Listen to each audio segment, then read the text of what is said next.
Up next, Ben Fire and Rescue is using new state-of-the-art technology that may just save your life one day. We do go out on quite a few respiratory emergencies where people are having difficulty breathing, and cardiac calls where people are having flutters in their chest. And for us, it really helps to diagnose a problem that people may not even know that they have. One of the things that we've been doing for years is all of our paramedics are trained in advanced cardiac life support. That helps us with those types of calls.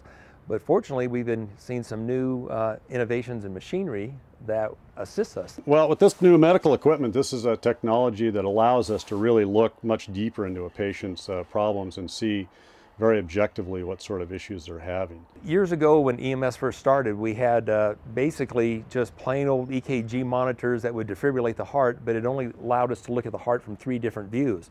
And more recently, almost all EMS started looking at the heart from 12 different views, which, pretty much most people know that as the 12 lead.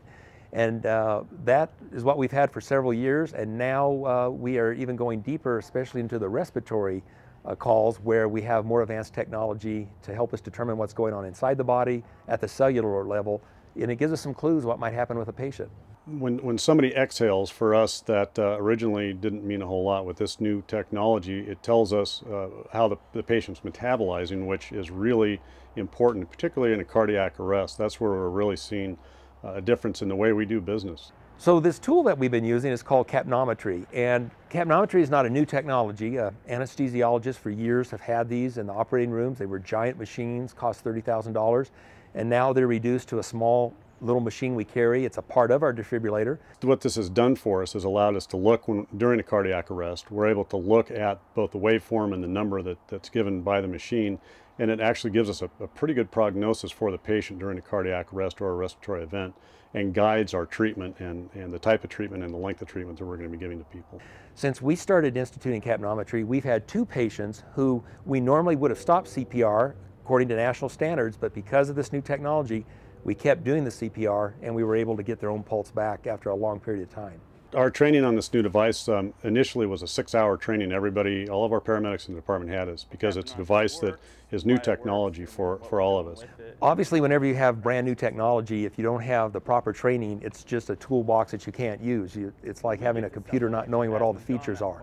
And so part of the training that the Ben Fire Department does is to try to get the most out of every piece of tool that we have, or every tool we have, so that we are able to use it to its fullest extent.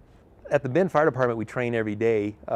Mondays through Fridays, we have organized training with multiple companies. On Saturday and Sundays, it's the individual company level, but we're always training, and that's a big change from the old days of people thinking we sat around and played checkers, and those days have long been gone. And training for us is essential because what we do essentially is practice for the emergencies that we go out on, and it really has changed the way we do business, and it's going to help us save lives, plain and simple, because it gives us more tools to diagnose problems, just as a 12 lead did with the hearts. This is doing the same with respiratory, and it's really going to make a difference in saving lives.